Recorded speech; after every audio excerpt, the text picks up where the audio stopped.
안녕하세요, 여러분. 성공합시다. 드디어 우리는요, 이제 요한의 서신 속으로 들어갈 건데요. 이 요한의 서신을 지금 이 시기에 같이 묵상할 수 있다는 것이 저에게는 굉장히 특별한 의미로 다가와요. 얼마 전에 수용을 위해서 집회가 있었잖아요. 그리고 많은 분들의 놀라운 간증들을 듣게 되었는데, 또 특별히 이번 집회에서는 한 영혼을 향하신 하나님의 그 절절한 마음이 많이 느껴지는 집회였어요. 그런데 놀랍게 또 우리에게 그 한 영혼을 눈으로 보여주셨죠. 불교 신자이신 오이 패밀리의 봉주루 킴님께서 저를 만나러 수육로 교회 집회로 오셨고, 또 그 이후에 이 성경 공부를 같이 하신다고 답글을 남기셨더라고요. 그래서 그런가 보다 했더니 그냥 들으시는 게 아니라 노트 필기를 하신대요. 그러면서 이 노트가 끝날 즈음에는 내 인생도 달라지지 않겠냐는 그 기대감을 보면서 살짝 걱정이 되는 거예요. 왜냐면은 지금 우리가 묵상하는 베드로 후서 뭐 이런 거는 고난 또 이단 이런 얘기들이잖아요. 처음 성경을 접하는 분에게는 이 개념이 쉽지가 않을 것 같은 거예요. 그런데다가 이제 요한계시록, 성경에서 제일 난해하다고 볼 수 있는 요한계시록이 딱 버티고 있는데 마음이 그랬어요. 그런데 그 중간에 정말 보석 같은 사랑 그 자체인 요한복음이 딱 있는 거예요. 하나님은 사랑이시다. 하나님이 얼마나 우리를 사랑하는지를 잘 보여주는 이 요한복음이 딱 요한계시록 앞에 있다는 것이 너무 특별하더라고요. 여러분도 동의하시죠? 우리는 성경의 순서대로 창세기부터 지금까지 오고 있지만, 이렇게 놀랍게 하나님은 그 순서조차도 완벽한 계획 안에서 사용하시고 이끄시고 계시다는 그 사실이 오늘도 말씀 앞에서 생명을 걸어야겠다는 다짐을 하게 되는 것 같아요. 자, 이제 요한의 편지들을 들어가기 전에 먼저 요한 1서의 개론을 한번 하도록 할게요. 개론이라는 것은 전체를 한번 살펴보는 거잖아요. 큰 그림 스케치를 한 다음에 이제 본문으로 들어가면 훨씬 이야기가 쉬우니까 개론 시간은 아주 매일 중요해요. 자, 먼저 살펴볼 것이 저자하고 기록 연대예요. 요한 1서에는요, 본문의 저자의 이름이 전혀 나오고 있지가 않아요.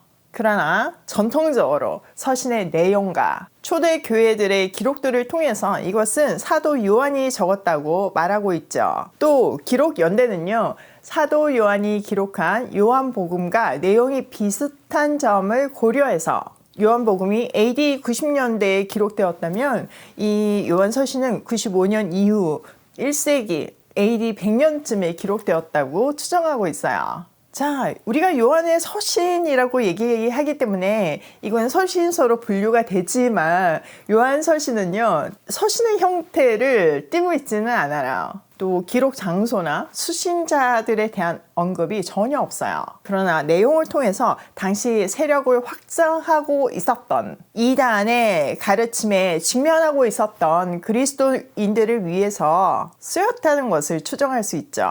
특히 요한이 에베소 지역에서 목회를 했잖아요. 그런 것들을 고려해서 에베소 근방의 가정교회가 주 대상이라고 볼 수 있어요. 자, 세 번째는 기록 목적인데요. 당시 이단들은요, 영지주의적 이원론을 기반으로 하고 있어요. 영지주의가 완전한 체계를 갖춘 것이 주 2세기 중반이라고 볼 수 있으니까 이때는 초기 영지주의라고 구분할 수 있죠. 그들의 주장은 아주 심플하게는요, 영은 거룩하고 육은 악하다는 것이었어요. 그래서 두 극단으로 갔잖아요. 몸을 막 함부로 굴리거나 아니면 몸을 극도로 금욕하는, 괴롭히는 그런 두 파가 있었어요. 형식은 두 가지였지만 기본은요, 육체는 더럽고 영은 거룩하다는 거죠. 요한 1서에서도요, 베드로 전후서처럼요, 수신자들을 나의 자녀들, 사랑하는 자녀들아, 이런 호칭을 쓰면서 하나님 나라 안에서의 새로운 가족, 공동체를 강조하고 있어요. 이런 호칭 때문에 더 에베소 지역의 가정교회에 보내는 편지라고 추정할 수도 있고요. 또 2장 26절에 보면 너희를 미혹하는 자들에 관하여 내가 이것을 너희에게 썼노라. 또 3장 7절에 보면 자녀들아 아무도 너희를 미혹하지 못하게 하라. 이렇게 강조하고 있어요. 그러니까 이것이 기록 목적인 거죠. 그러면서 이단을 구분할 수 있는 구체적인 포인트들도 알려주는데요. 이단 체크리스트예요. 첫 번째는 그리스도가 육체로 오신 것을 인정하는가. 자, 영지주의자들은 기본적으로 육체는 악하다고 생각을 하기 때문에 그리스도, 세상을 구원하실 메시아가 육체로 오신다는 것은 생각할 수가 없었어요. 인정하지 않았어요. 두 번째는 그들의 삶이 어떠한가. 자, 영지주의자들은 육체가 악하다고 생각했기 때문에 방탕한 생활을 했잖아요. 혹은 극단의 금욕을 하고요. 그 외에도요, 심지어는 특별한 지식을 가졌기 때문에 자기 속에는 죄성이 없다고 이렇게 주장하는 사람들도 있었어요. 그러니까 그들의 삶이 사실 그들이 크리스찬인가 이단인가를 보여주고 있는 거죠. 세 번째, 이웃을 사랑하는가. 그들은요, 자기만 아는 현세주의적 생활 패턴을 가지고 있었어요. 재림도 없고, 육체가 더러워진다고, 신박받을 게 하나도 없다고 생각하기 때문에, 당연히 본능이 이끄는 대로 사는 거죠. 쾌락에 집중하면서요. 그러면 우리 본능대로 하면 그럼 이웃사랑이 당연한가요? 잘 안 돼요. 우리가 복음 안에 있을 때 이웃사랑이 가능해지거든요. 그러니까 그들의 삶에서는 이웃사랑을 찾아볼 수가 없어요. 그런 이유로 요한 1서에서는요. 유독 형제사랑, 이웃사랑을 강조하고 있어요. 그 대표적인 구절이 요한 1서 4장 8절이죠. 사랑하지 아니하는 자는 하나님을 알지 못하나니 이는 하나님은 사랑이시라. 하나님은 사랑이세요. 하나님이 사랑이시니까 그 자녀인 우리도 당연히 사랑이에요. 근데 사랑 그 덩어리가 사랑하지 못한다면 말이 안 되는 거잖아요. 그러니까 이웃사랑을 하지 않는 사람은 하나님을 알지 못하는 사람이에요. 자, 네 번째는 배경인데요. 앞에서도 얘기했지만 요한 1서에서는요. 배경을 추측할 만한 어떤 정보가 거의 없어요. 단 한 가지. 요한이 마지막으로 에베소에서 목회를 했기 때문에 이단 중에서 에베소 사람인 세린투스랑 연결해서 그 배경을 찾아볼 수는 있어요. 또 그것을 뒷받침해 주는 것이요. 요한 1서에서 이단의 가르침을 여러 가지로 묘사하고 있거든요. 근데 그 내용이 분리주의자인 셀린투스의 가르침과 아주 비슷해요. 또 당시 에베소에서는요, 이 셀린투스의 영향력이 대단했거든요. 그러니까 그 에베소에 있는 가정교회, 자식과 같은 그 가정교회들이 영향을 받을 수밖에 없어요. 그것을 막고 보호하기 위해서 이 요한 1서를 썼다고 볼 수 있는 거죠. 참고로 세린투스의 가르침을 한번 살펴보면요. 그는 분리주의자였는데 포인트는 예수하고 그리스도, 메시아를 분리하는 거예요. 그는 그리스도는 영이시고 예수는 사람, 육체라고 이렇게 분리하고 있어요.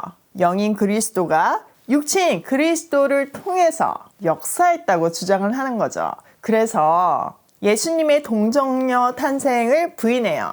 예수는 다른 사람들과 거의 동일하지만 조금 더 지혜롭고 조금 더 거룩한 정도이다 이렇게 얘기하고 있어요. 또 예수가 세례를 받을 때 그리스도가 비둘기의 형상으로 임했고 그 이후에 예수를 통해서 기적을 행했다고 주장하고 있어요.